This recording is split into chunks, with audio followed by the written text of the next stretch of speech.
Hadirin jamaah Jumat rahimani wa rahimakumullah.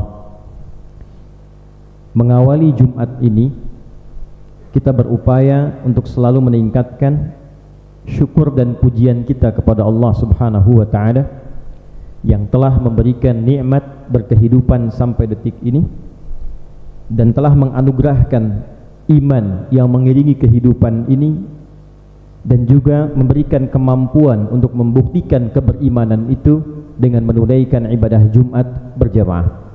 Semoga Jumat ini dijadikan oleh Allah Subhanahu wa taala sebagai Jumat terbaik dari sekian Jumat yang pernah kita lalui. Hadirin, konsep dasar berkehidupan ditetapkan oleh Al-Quran sebagai misi untuk mengumpulkan karya-karya positif, dedikasi Rabbani yang terbaik, sehingga bekal itulah yang menjadi kebanggaan kita untuk dibawa pulang menghadap kepada Allah Subhanahu wa taala. Apapun profesi kita, sebagai seorang ustadz, seorang guru, berupaya menampilkan persembahan terbaik yang dengan persembahan itu profesinya menjadi kebanggaan untuk dibawa pulang kepada Allah Subhanahu wa taala. Menjadi seorang pebisnis, menjadi seorang birokrat, menjadi seorang pegawai, menjadi seorang petani, itu semua hanya gambaran nama yang pada hakikatnya seluruh profesi itu adalah alat untuk menampilkan amal saleh yang diiringi oleh iman, yang dengan itulah kemudian kita bawa pulang kembali menghadap Allah Subhanahu wa taala. Namun dalam kenyataannya perjalanan kehidupan kita untuk mewujudkan itu tidak semudah yang kita ungkapkan. Kadang-kadang beragam kesempatan yang Allah berikan kepada kita alih-alih digunakan untuk mengumpulkan, memperbanyak amal saleh, yang terjadi justru terjebak pada pengumpulan amal salah. Mata yang seharusnya digunakan sebagai amal saleh, menatap pada yang saleh, seringkali menjadi alat untuk digunakan menatap pada yang salah. Lisan yang seharusnya bertutur mengeluarkan kata-kata yang saleh, seringkali justru mengeluarkan kosakata yang salah. Demikian diberikan kesempatan kepada kita untuk beraktivitas dengan profesi yang beragam. Ustadz yang seharusnya mengeluarkan fatwa yang saleh justru menimbulkan polemik yang salah. Bisnis yang seharusnya menjadi maslahat mengumpulkan keuntungan dengan cara yang saleh ditempuh dengan cara yang salah. Maka seringkali kejujuran hati kita memberikan bisikan kepada diri kita, bila pun kita harus kembali kepada Allah, mungkinkah kita telah mengumpulkan amal soleh yang cukup? Atau jangan-jangan kita merasakan banyak salah yang menutup soleh yang seharusnya kita harus perbaiki terlebih dahulu sebelum kembali kepada Allah Subhanahu wa taala. Demikian konsep kehidupan ini digambarkan setidaknya di dalam surah Al-Mulk di ayat yang kedua itu. Huwallazi khalaqal mauta wal haya liyabluwakum ayyukum ahsanu amala. Dan dialah Allah yang telah mencipta kematian dan kehidupan itu untuk menguji kita yang hidup, siapa yang masih mampu memperbanyak amal-amal terbaik sebelum pulang kepada Allah Subhanahu wa taala.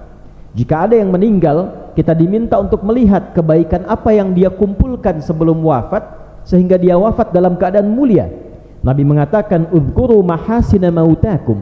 Viralkan kebaikan-kebaikan yang wafat di antara kita itu sehingga menjadi motivasi untuk kita mengumpulkan kebaikan serupa atau lebih dibandingkan dengan orang yang telah meninggalkan kita. Pun demikian ketika kita masih hidup, melihat orang hidup, lihat kebaikan-kebaikan, kesolehan-kesolehan orang baik itu, sehingga memberikan motivasi kepada kita untuk setidaknya mendekati, menyamai atau mengumpulkan lebih di balik kebaikan yang telah ia kumpulkan itu. Melihat ahli Al-Quran, ingin banyak baca Al-Quran. Melihat ahli sedekah, ingin banyak infak. Melihat ahli salat, ingin memperbaiki salat. Melihat ulama-ulama saleh, ingin mendapatkan perubahan kebaikan. Namun ayatnya belum tuntas. Wa huwal azizul ghafur. Sedangkan Allah Maha Agung dan Maha Mengampuni.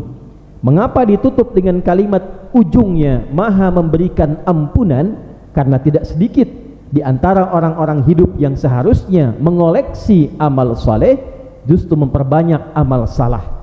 Dari kalimat ujung ayat ini Allah memberikan kesempatan pada hambanya yang masih sadar dengan misi hidup dan ingin kembali menjadi orang saleh, ingin memperbaiki sebelum pulang kepada Allah, diberikan kesempatan dengan sifat Ghafur Allah untuk mengampuni dosa-dosa yang pernah dikerjakan, memupus salah yang pernah dilakukan, sehingga ketika salahnya hilang muncullah solehnya, dan inilah yang disebut dengan husnul khatimah.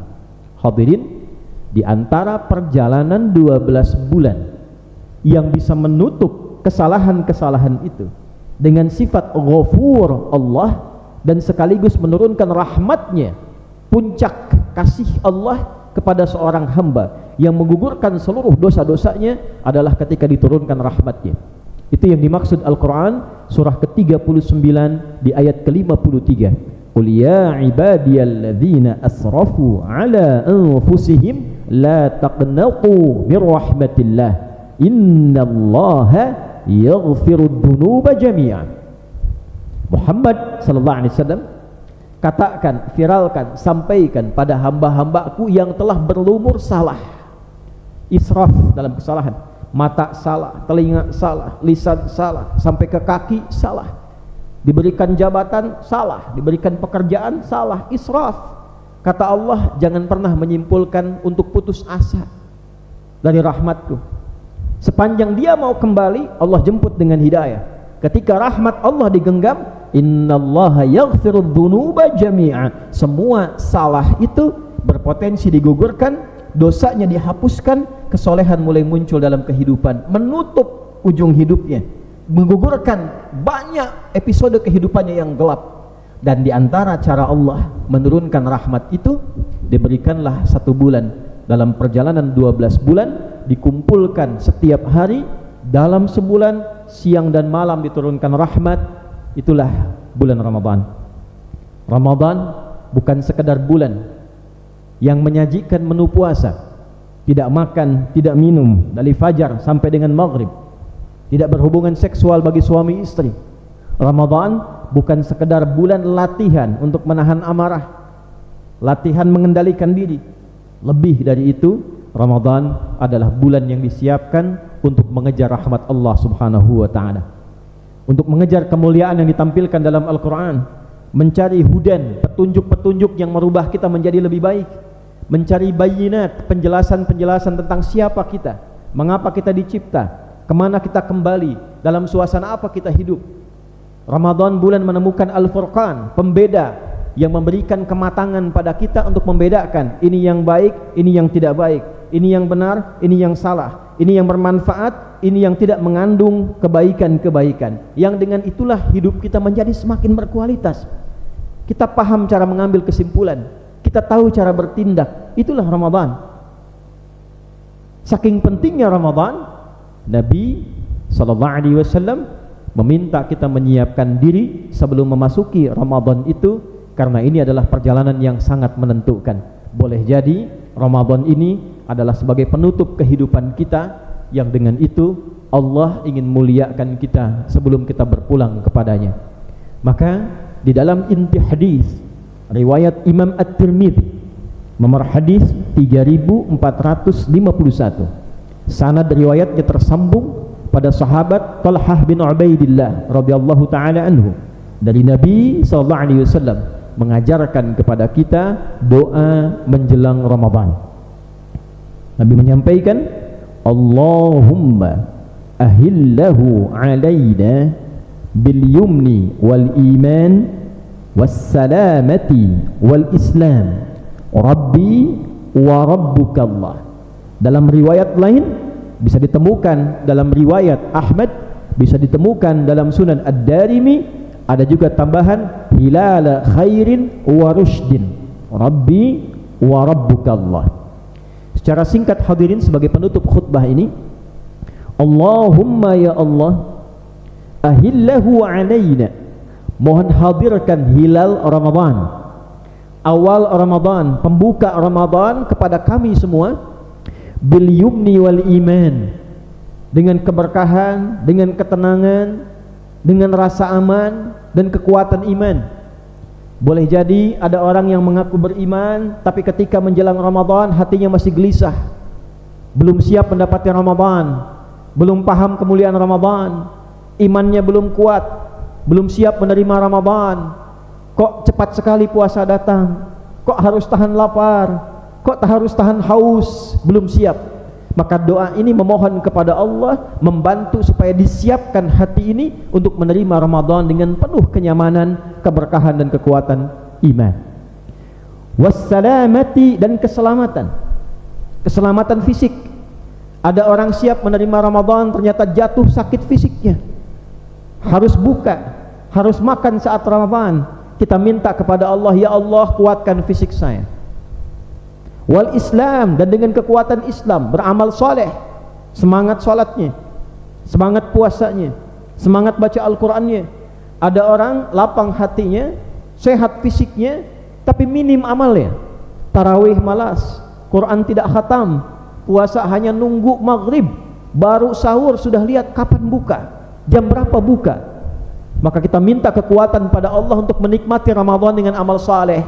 Sedang baca Al-Quran tak terasa tiba-tiba buka datang. Sedang sholat berdoa, setelah sahur doa, tiba-tiba subuh datang, dimulai puasa. Itulah keindahan Ramadan. Nikmat istighfar, nikmat berdoa. Hilala khairin wa rushdin.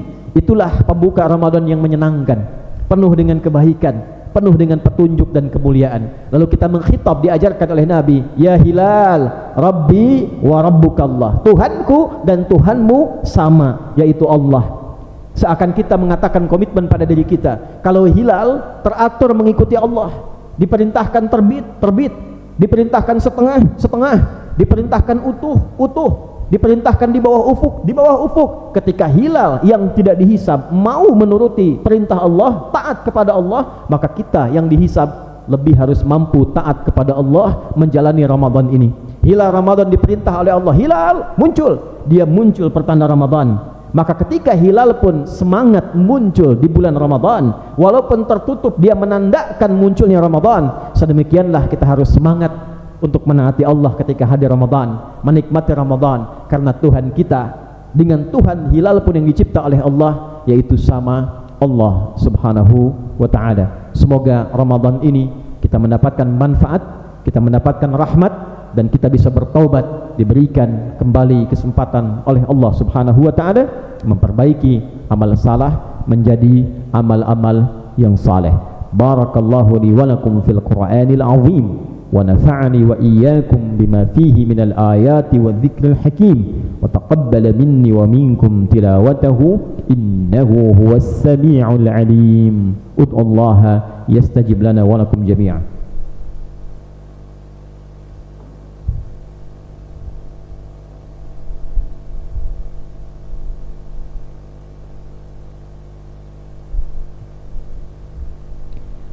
Alhamdulillah, wassalatu wassalamu ala rasulillah nabiyyina wa sayyidina Muhammad ibn Abdullah wa ala alihi wa sahbihi wa man walah. Nashhadu an la ilaha illallah wahdahu la sharika lah, wa nashhadu anna Muhammadan abduhu wa rasuluhu alladhi la nabiyya ba'dah. Qala ta'ala, ya ayyuhalladzina amanu ittaqullaha haqqa tuqatih wa la tamutunna illa wa antum muslimun. Hadirin jamaah Jumat rahimani wa rahimakumullah. Sebelum kita berdoa menutup khutbah ini, perkenankan khatib menegaskan karena pentingnya isi materi khutbah kali ini. Hadirin, satu, Ramadan sudah dekat. Mari kita persiapkan diri dengan baik untuk menjemput segala kemuliaan yang Allah berikan di bulan ini. Dua, dari sekian banyak kemuliaan yang terletak pada Ramadan adalah peluang menggugurkan dosa-dosa dan kesalahan kita menjadi pribadi yang lebih baik, lebih bersih, lebih bersinar, lebih mulia di hadapan Allah Subhanahu wa ta'ala. Ketiga, Ramadan bulan mengumpulkan amal saleh, bulan Al-Quran, bulan mendapat petunjuk, bulan menjadi pembeda, bulan belajar segala penjelasan dalam Islam. Manfaatkan kemampuan intelektual kita untuk menangkap ini sehingga mampu berinteraksi dengan semua nilai yang terkandung dalam Al-Quran. Ulama-ulama biasanya dulu liburnya ngajarnya libur, mengajar libur. Para pakar berupaya mentadaburi Al-Quran. Imam Asy-Syafi'i biasa di luar Ramadan tiap hari khatam sekali Al-Quran, Ramadan 2 kali khatam Al-Quran. Semua menggali Al-Quran untuk menjawab firman Allah Subhanahu wa taala, untuk merespon firman Allah Subhanahu wa taala, untuk mengejar keutamaan firman Allah Subhanahu wa taala. Di surah Al-Baqarah itu di ayat 185, Syahrul Ramadan alladzi unzila fihi al-Qur'an hudal linnas wa bayyinatin minal huda wal furqan. Di Ramadan adalah bulan Al-Quran. Jangan sampai kita tidak baca Al-Quran. Cari petunjuknya, cari pedomannya, cari furqannya, cari bayyinatnya. Dan yang terakhir, dianjurkan kita, dimotivasi kita, diminta kita oleh Nabi, karena pentingnya Ramadan ini untuk menguatkan doa sebelum tiba Ramadan, seperti yang telah khatib tadi sampaikan dalam kesempatan khutbah yang pertama. Mari kita berdoa menutup khutbah ini dengan harapan semoga dengan doa ini Allah menguatkan kita untuk sampai pada Ramadan dalam kebaikan dan menyiapkan fisik kita, akal kita, dan jiwa kita untuk menerima Ramadan dengan penerimaan yang terbaik.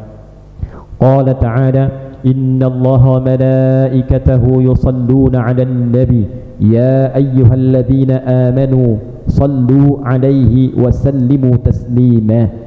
Allahumma salli wa sallim wa barik ala hadzal nabiyil karim ar-rasulil amin nabiyyina wa sayyidina Muhammadin wa ala alihi wa sahbihi ajma'in. اللهم نحمدك حمدا كما علمتنا أن نحمدك ونشكرك شكرا كما علمتنا أن نشكرك أنت المقدم وأنت المؤخر بيدك الخير إنك على كل شيء قدير. اللهم إنا نسألك تمام البركة في هذا الشهر شهر شعبان وبلغنا رمضان يا أرحم الراحمين. اللهم أهله علينا باليمن والإيمان والسلامة والإسلام هلال خير ورشد.